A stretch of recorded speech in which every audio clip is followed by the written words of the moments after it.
Vale, voy a continuar con el tercer ejercicio.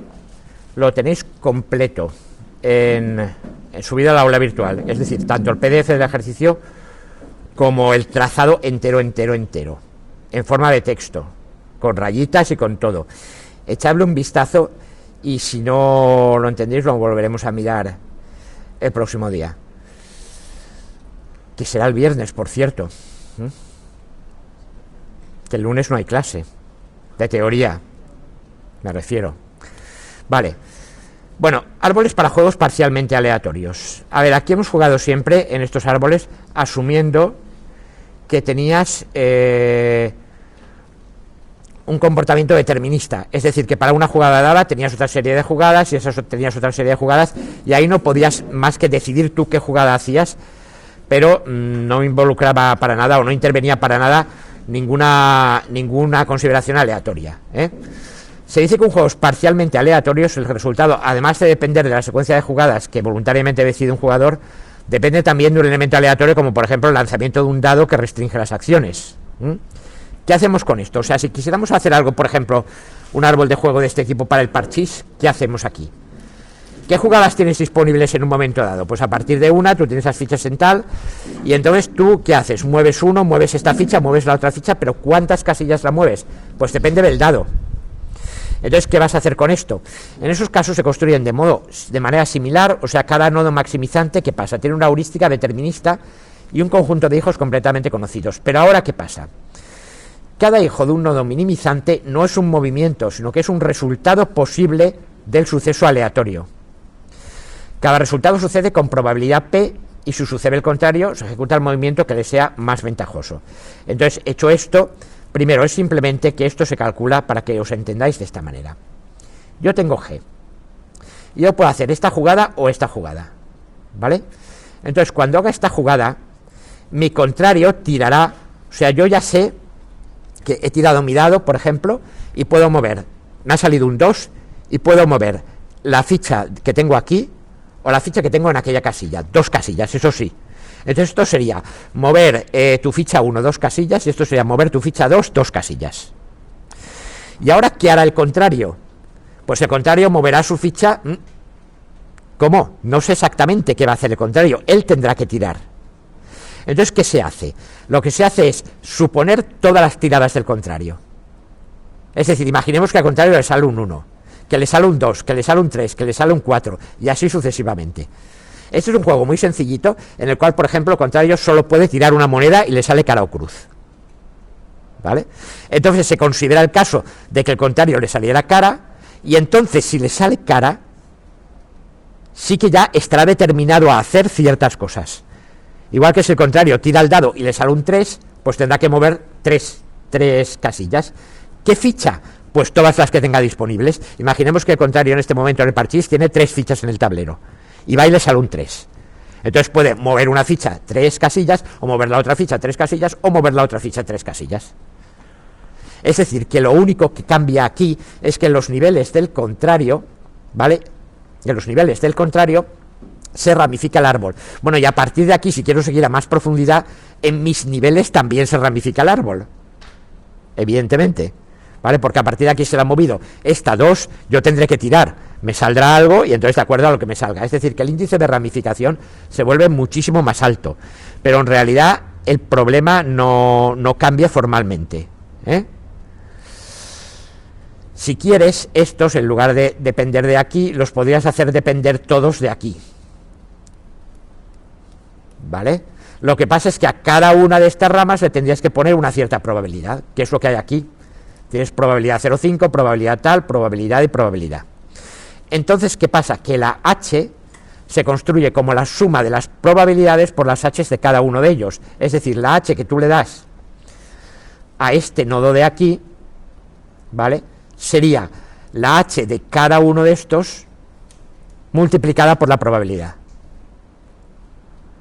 O sea, una media sopesada de que ocurra. O sea, sería todo esto de aquí, pues tienes 8, 6, tal, pues la media de todos estos por 0,5, la media de todos estos por 0,5, y así sucesivamente. Y eso es lo que propagas hacia atrás, ¿vale? Si has llegado a una profundidad, digamos, de 4, por ejemplo, pues al final, de todas las posibles salidas que tienes, haces la media y eso lo propagas multiplicado por la probabilidad. ¿Vale? La probabilidad de que ocurra ello.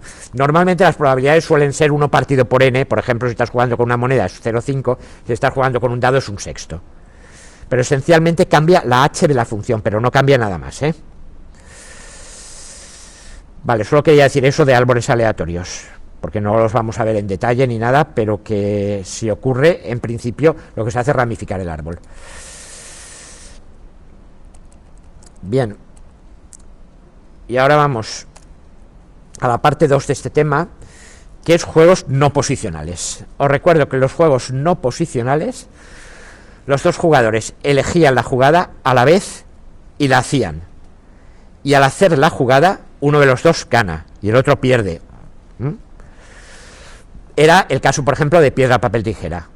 Los dos piensan lo que van a sacar, lo sacan y a partir de ahí se mira quién gana y quién pierde.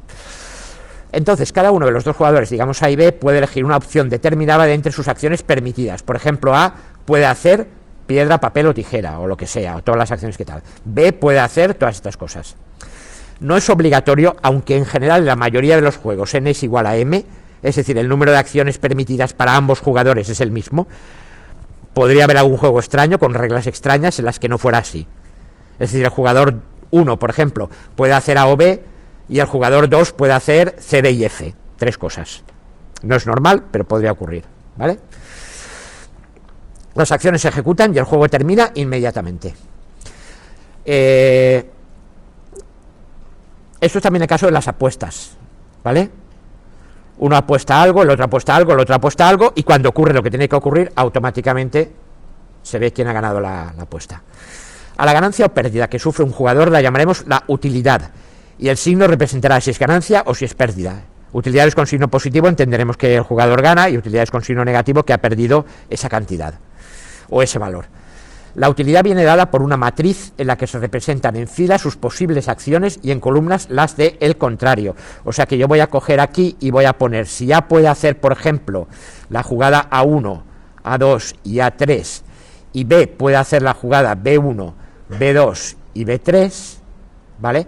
Aquí tendré un valor A11, aquí un valor A12, aquí un valor A13, etcétera, etcétera. Esto es la ganancia que que el jugador A, esto es la tabla para A, y esto de aquí, el A y J, es la ganancia que obtiene el jugador A si él elige hacer esto y su contrario elige hacer esto. Por ejemplo, si yo juego piedra y mi contrario juega papel, ¿qué pasa? ¿Cuánto gano o pierdo yo? ¿Vale? Y así para todos. Cuidado, luego habrá también otra tabla para B, donde aquí tendremos B1, B2, B3, aquí tendremos A1, A2, A3, y aquí tendremos B11, B12, B13, etcétera.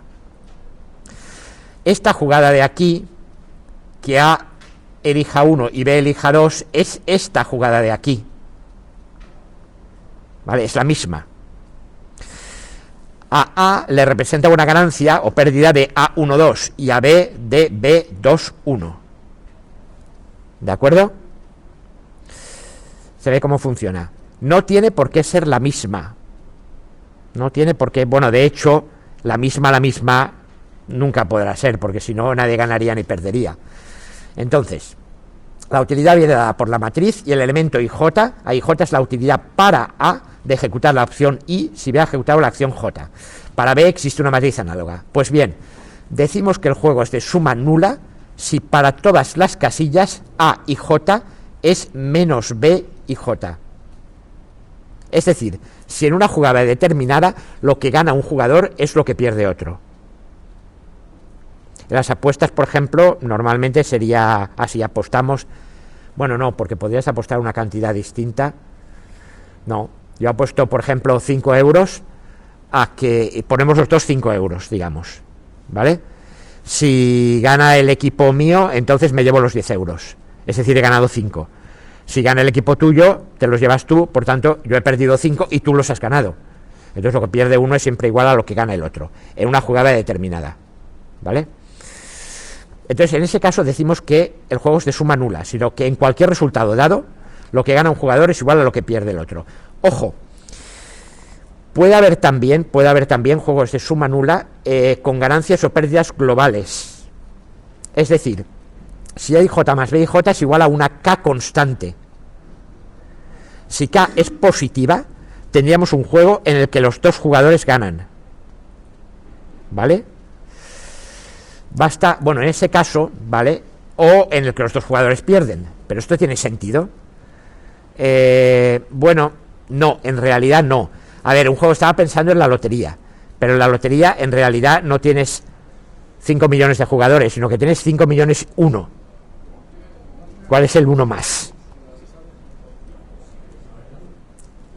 El Estado, la Administración Nacional de Loterías, que es la que termina siempre ganando, ¿vale? Pero al final alguien siempre gana, ¿vale? Y los otros pierden.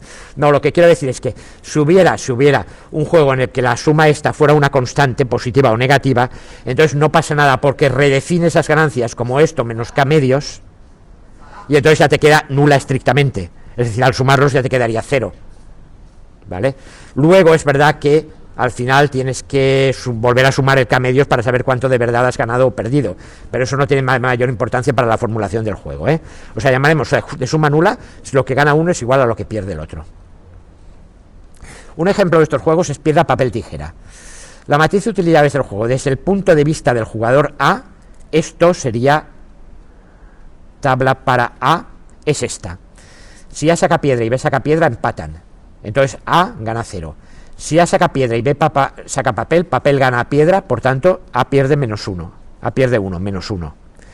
Luego piedra gana tijera, entonces A gana 1. Papel gana piedra, entonces 1. Papel y papel empatan, papel pierde frente a tijera, menos 1. ¿Vale? ¿Cuál sería la tabla para B? Para B. La tabla para B tendría B piedra, B papel, B tijera, A piedra, A papel, A tijera, y la tabla en realidad sería, a ver, A papel y B papel es 0. La misma, pero efectivamente traspuesta, ¿vale? Entonces, ¿qué tendrías? Pero traspuesta, cuidado, traspuesta y cambiada de signo, ¿vale? Aquí tendrías el 1, 0, menos 1, y aquí tendrías el menos 1, 1, 0, ¿vale? Vale, sí, bueno, sería, vale, sí, vale, es que entonces, aquí debería haber puesto la misma, o sea, si la quiero transponer, bueno, puedo hacer dos cosas, o la transpongo o no la transpongo. Si no la transpongo, o sea, si pongo A en filas, perdón, B en fila y A en columna, entonces tengo que transponer y cambiar de signo, ¿vale? Si lo dejo como está, tengo que transponer y cambiar de signo. Lo normal, para no liarse, es volver a escribirla con el jugador de la tabla, el jugador dueño de la tabla, aquí, puesto en columna. Pero eso es una convención como otra cualquiera, ¿vale? Bueno, con una tabla de estas, ¿qué debería jugar A si no sabe lo que va a hacer B? Primera estrategia, el maximin, que es la que se usa. Hay que buscar el mínimo de cada fila y después escoger la fila con mayor valor, o sea, el máximo de estos mínimos. ¿Por qué hacemos esto? Yo cojo, ¿cuál es el mínimo de cada fila? El mínimo de cada fila es lo peor que me puede pasar si yo juego esto. El mínimo de aquí es lo peor para A si A juega piedra. El mínimo de esta fila sería lo menor para A si A juega papel. Y el mínimo de esta tercera fila sería lo peor si A juega tijera. ¿De acuerdo? Y entonces ahora, ¿qué debe jugar A? Pues voy a coger el máximo de estos mínimos. O sea, que pierda lo menos posible. Voy a coger la elección que haga que, sea lo que haga al contrario, yo perderé lo menos posible. Es la estrategia más conservadora, se llama el maximin, ¿vale? En este juego, ¿vale? Ay, perdón. Los mínimos por fila serían respectivamente. ¿Cuál es el mínimo de esta fila? -1. -1 y -1. ¿Qué elijo? Aquí te da igual. Elige lo que te dé la gana. ¿Vale? Con la estrategia Maximin realmente no te da ninguna información en absoluto. De modo que cualquier decisión en este sentido es igualmente mala. Sin embargo, imaginad un juego con una tabla como esta. ¿Qué debería jugar A? A ver, ¿cuál es el mínimo aquí? -2. Aquí, 1. Y aquí, -3. ¿Cuál es el máximo de estos mínimos? 1. ¿Cuándo se alcanza? Aquí y aquí. ¿Vale? Entonces, yo debería jugar mi elección 2. ¿De acuerdo? El contrario, ¿qué jugará? El contrario jugará B1, B2 o B3. Pero en cualquier caso, yo, si juega B1, maravilloso para mí. O sea, pero si juega B2 o B3, pues por lo menos gano 1. Pero ¿qué juego tiene una tabla en la que una fila entera sea ganancia para...? Uy, ¿cómo que qué juego tiene la lotería desde el punto de vista del Estado? ¿Vale? La bolsa desde el punto de vista de los grandes inversores que controlan la... ¿De acuerdo? ¿Por qué juega entonces la gente a esto? Porque no tienen un comportamiento de la gente racional. No, sí, quiero decir, el Estado vive del hecho de que la gente no se plantea, porque si planteas la utilidad esperada de la lotería, la decisión correcta es no jugar, directamente. Planteas la probabilidad, la utilidad esperada se plantea como la probabilidad de que te toque por la utilidad de que te toque. ¿Vale? Entonces tú planteas eso entre jugar y no jugar, y evidentemente la probabilidad de que te toque es 0,1 partido por 100.000, y la probabilidad de que no, 99.999 partido por 100.000. ¿Vale? Multiplicas por lo que te has gastado y por lo que te puedes... ¿De acuerdo? Si juegas, vamos a ver, mira, la utilidad esperada es muy fácil de plantear. Decisión, jugar y no jugar. La utilidad es, ¿qué puede ocurrir? Que ganes o que pierdas. ¿Vale? Vamos a ver. Si juegas y ganas, por ejemplo, 200.000 euros. Multiplícalo por la probabilidad de eso, que es 1 partido por 100.000. Hombre, depende de la cantidad de jugadores que haya. En la lotería 100.000 números. ¿Vale? Entonces la probabilidad es 1 partido por 100.000. Si ganas 200.000 euros, que creo que es el premio gordo, de 1/10, ¿vale? Multiplicado por partido la utilidad sería, a ver, la probabilidad sería 1 partido por 100.000. Entonces esto te daría 2 euros, ¿vale? De utilidad esperada. Y ahora, si juegas y pierdes, la utilidad esperada, ¿cuál es? Menos 20 euros que te ha costado el décimo. ¿Vale? Aquí, si no juegas, no puedes ganar y no puedes perder, por tanto las utilidades son 0. ¿Vale? Si ahora tú sumas esto, te da una utilidad esperada de menos 18 y aquí te da de 0. ¿Vale? Entonces, evidentemente deberías decidir no jugar. ¿Qué pasa? Bueno, también es verdad que aquí he hecho una asignación de probabilidad objetiva. De hecho, se pregunta, ¿cuál es la probabilidad de que te toque? ¿Cuántos números hay? 100.000, 1 partido por 100.000. ¿De acuerdo? Pero ¿qué pasa? Que la gente compra pensando que su probabilidad no es 1 partido por 100.000, que es mayor. ¿Por qué? No lo sé, pregúntaselo a ellos. De hecho, yo cuando discutía de esto con mi madre, que en paz descanse, siempre decía, pero mamá, que esto no tiene sentido, que no sé qué. Dice, Una cosa que suele pasar para que la gente juegue es el no quedarse fuera de si de repente toca un número que está cercano a ti, no quedarte como no he comprado el número y a ellos les ha tocado. Ya, bueno, vale, sí, bien, esa es efectivamente el punto motivacional. La cantidad de gente que compra, o sea, cuanta más gente compra, más dinero se recolecta en el bote. Bueno, eso no es lotería, eso es... No, la lotería no funciona así. No, la lotería tiene un premio fijo y ya está. Compre mucho o compre poco la gente, ¿vale? Es igual, aunque sea un premio de estos, eso sería una porra, ¿vale? Incluso en ese caso tampoco te conviene hacer los números. Si queréis os los haré y veréis que tampoco. Claro, entonces, ¿qué pasa? Que la gente asigna las probabilidades de un modo incorrecto. De hecho, cuando... Ya les digo, discutía de esto con mi madre, que en paz descanse, siempre terminaba diciendo ella, uy, pues a alguien le toca. Digo, sí, mamá, bien, de acuerdo, pero efectivamente el problema de eso es que la probabilidad de que le toque a alguien es 1, efectivamente, pero el suceso en el que tú estás interesada no es que le toque a alguien, sino que te toque a ti. que no es el mismo suceso y por tanto no tienen la misma probabilidad. Pero claro, ¿vale? Bueno, con un juego como este, ¿qué haríamos? -2, -2, ¿vale? Aquí que tenemos -2, aquí tenemos el mínimo es un 1, esto ya lo he hecho, y aquí teníamos que el mínimo es un 1, no, a ver, el mínimo y el mínimo es -3, ¿vale? Entonces te convendría jugar aquí, que serían estas dos situaciones, ¿vale? Ahora, ¿esto es un juego? No, vamos a ver, en un juego de suma nula, ahora ¿qué ocurriría? La tabla de B sería la misma, pero traspuesta y con signos cambiados, ¿vale? ¿Qué debería jugar B? Repetir el procedimiento con su tabla, que sería esta, pero traspuesta y con signo cambiado.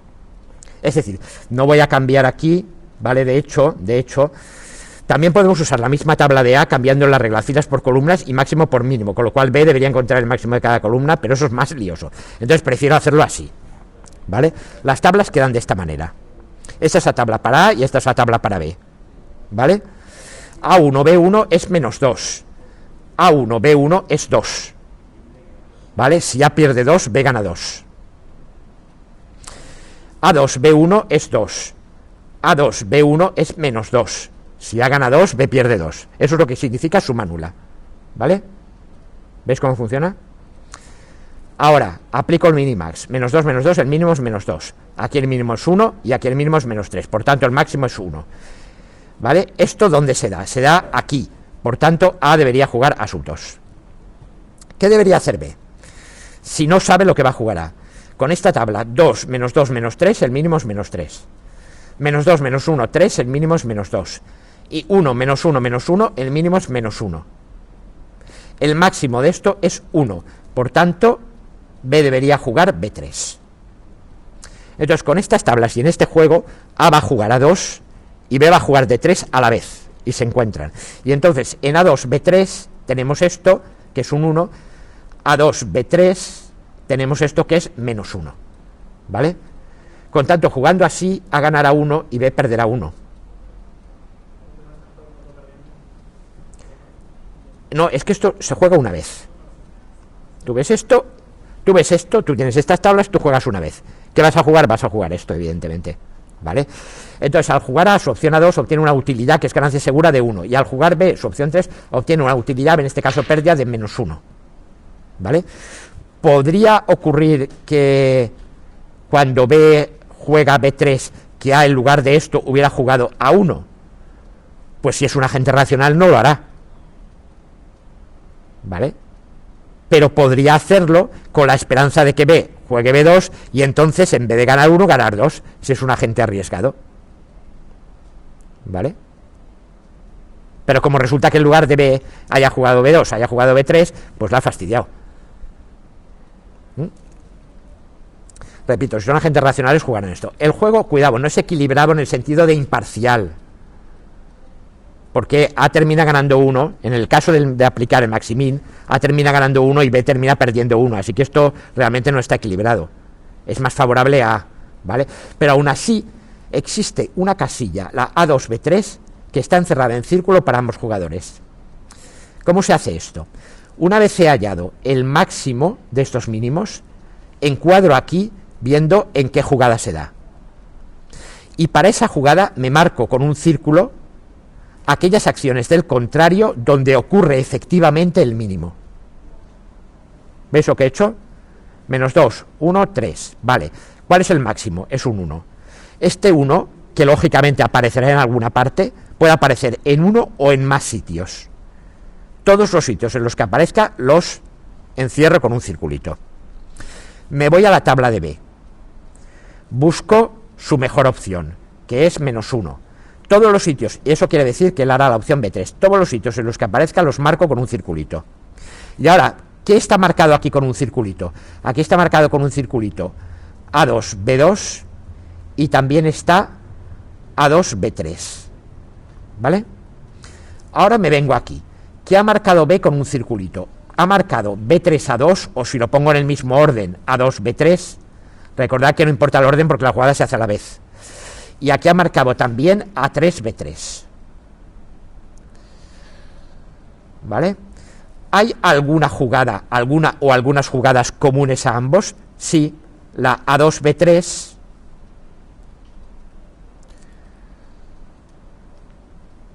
resulta ser común a ambos, y es esta jugada. ¿Vale? Pues bien, si hay alguna jugada de ese tipo en el que el primero obtiene su mínima pérdida esperada, el segundo también obtiene su mínima pérdida esperada, y existen como jugada común a ambos, entonces eso se dice que es un equilibrio de Nash. Y este juego tiene equilibrio de Nash. Puede haber algunos otros juegos con algunas otras tablas en que no aparezca ninguna casilla a la que le pase esto. Y puede haber juegos en los que aparezca más de una casilla a la que le pase esto. O sea que equilibrio de Nash puede no haber, puede haber en una única jugada o puede haber en más de una jugada. Y la forma de determinarlo es esta: se hace el maximín de una tabla, se hace el maximín de otra tabla. Se marcan las jugadas que le son favorables al primer jugador y las que le son, bueno, favorables, menos desfavorables según este criterio al primer jugador, y las menos desfavorables del segundo jugador. Si existe alguna o algunas jugadas comunes, entonces esas jugada o jugadas constituyen equilibrio de Nash. Sí, es John Nash, el premio Nobel de Economía. Y de hecho lo desarrolló precisamente esta historia para sistemas económicos. ¿Vale? El equilibrio de Nash es aquel en el que ambos jugadores intentan jugar a perder lo menos posible, sabiendo que el contrario va a jugar igual para también perder lo menos posible. ¿Estas tablas son de un estado de tabla? No, es para una jugada. ¿Para una sola jugada? Sí, ahora, vale, claro, entonces, ¿qué pasa aquí? Inmediatamente os vais a plantear, pero hombre, vale, uno juega así y entonces ya no vuelve a jugar así, ¿o qué ocurre? Ahora es donde está el teorema de Nash, ¿eh? Sin embargo, fijaros en un juego con unas tablas como estas, inventadas, ¿vale? Tabla para A, tabla para B. Primero, ¿es un juego de suma nula? Analizadlo.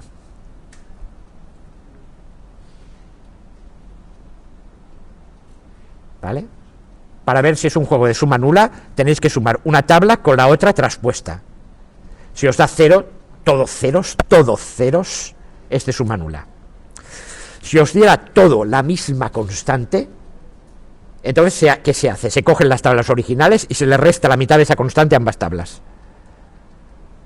Y entonces ya serían de suma nula. Y el juego seguiría siendo igual. Porque los máximos y los mínimos, sabéis que cuando sumo o resto algo a una tira de números, el que era más grande sigue siendo más grande, el que era más pequeño sigue siendo más pequeño. Por lo tanto, el algoritmo maximín sigue valiendo. Por eso os decía aquí, en esto, al principio, que cuidado, podría haber un juego y tal, ¿vale? Si hubiera algún juego en el que la suma de una matriz y la del contrario traspuesta me da 0, es de suma nula. Y si me da una constante la misma para todo, también es de suma nula, aunque no sea nula. Bueno, aquí ¿qué? 4 menos 1, 3, el mínimo es menos 3. Menos 2, 1, 3, el mínimo es menos 2. 0, 2, 3, el mínimo es menos 3. ¿Cuál es el máximo, el más grande de estos mínimos? Menos 2. ¿Dónde se da? En esta casilla. La marco. Me voy a esta tabla. Menos 4, 2, 0, menos 4. 1, menos 1, menos 2, menos 2. 3, menos 3, 3, menos 3. ¿Cuál es el mínimo? Menos 2. ¿Dónde se da? En esta casilla. ¿Vale? Esto es A2, B1. Y esto de aquí es A3, B2. Entonces a A le conviene jugar a 2. Y a B esta vez le conviene jugar B2. ¿Vale? Entonces, claro, A2, B2, A ganaría 1 y B perdería 1. Pero sin embargo, al jugar de esta manera, seguramente A perderá 2 y... a ver, menos... no, al jugar... Perdón. Al jugar A2, B1, ¿vale? A perderá 2 y B ganará 2. Las utilidades aseguradas son menos 2 para A y menos 2 para B. Menos 2 y menos 2. Al ser iguales, en este sentido, estas tablas de juego sí que harían la cosa imparcial. Pero ¿qué ocurre? Que no existe una casilla simultáneamente óptima para ambos, en el sentido de que los dos pierdan lo mínimo posible. Para A sería la A2B1 y para B es la A3B2. En este caso se dice que para este juego concreto no existe un punto de equilibrio de Nash. ¿Vale? Entonces simplemente se mira y luego se marca esto, y si coincide, alguno de los circulitos coincide en una tabla y en otra, en la jugada, ojo, coincide en posición traspuesta, que recordad que las tablas están... Para eso lo mejor es que os escribáis a B no sé qué, que os escribáis esos circulitos en letra en uno y en otro, y se ve cuáles están. Bien. No obstante, incluso para juegos de suma nula como este, en los que no se puede alcanzar el equilibrio en una partida, como ocurre aquí, ¿vale? Vamos a ver los primeros, ¿qué haces? Tú juegas a eso. Y si juegas más veces, ¿qué haces? Pues juegas a lo mismo. Primero, en el primer caso, en el juego en que sí que había equilibrio Benás, los dos jugadores juegan a eso. Y entonces, ¿qué pasa? Que uno gana y otro pierde. El que gana se alegra, y el que pierde no se entristece tanto porque dice, es lo menos que podría haber perdido. Pero ¿qué va a pasar en la segunda partida?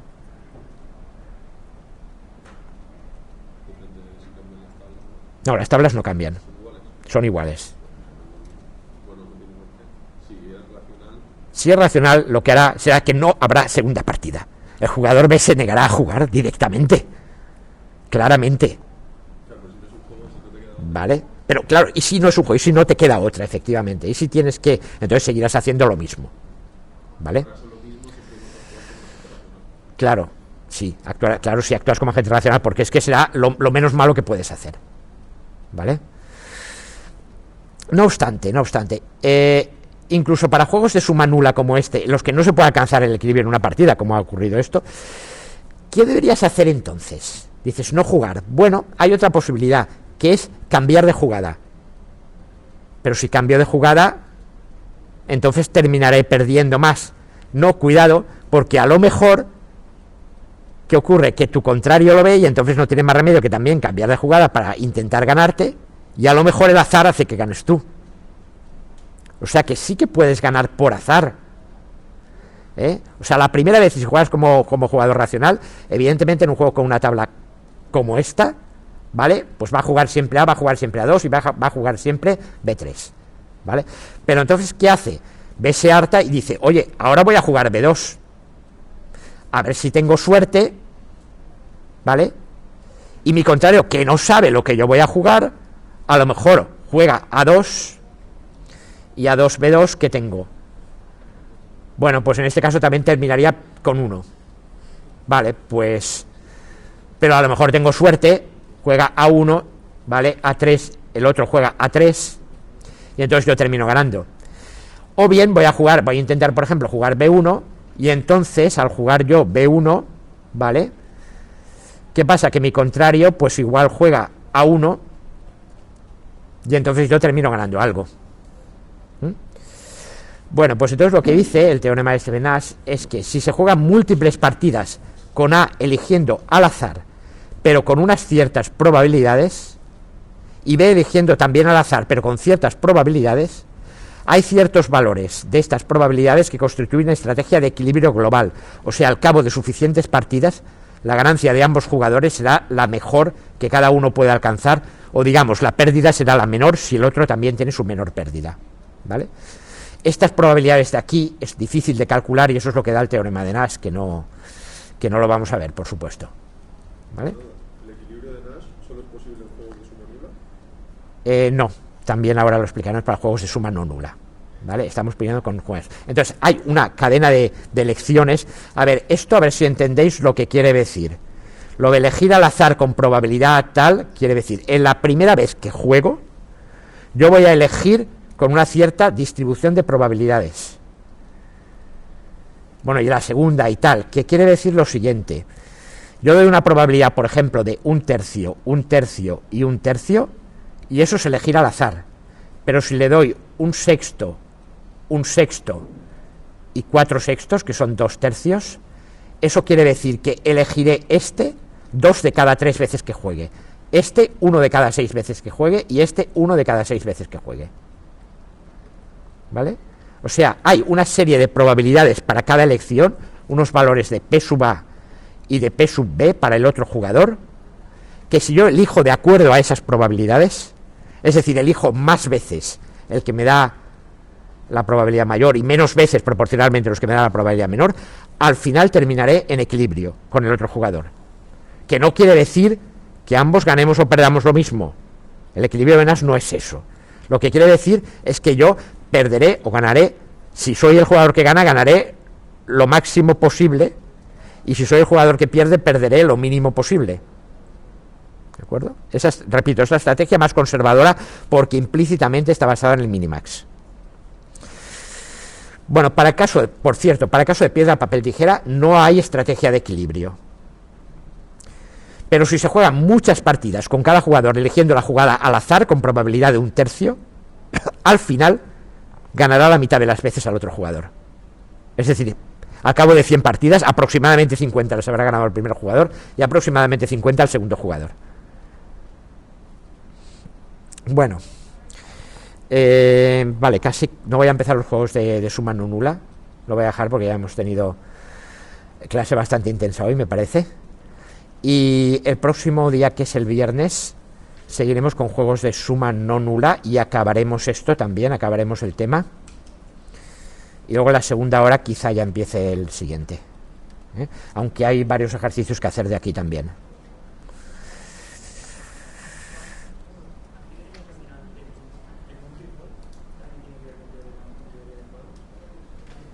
No.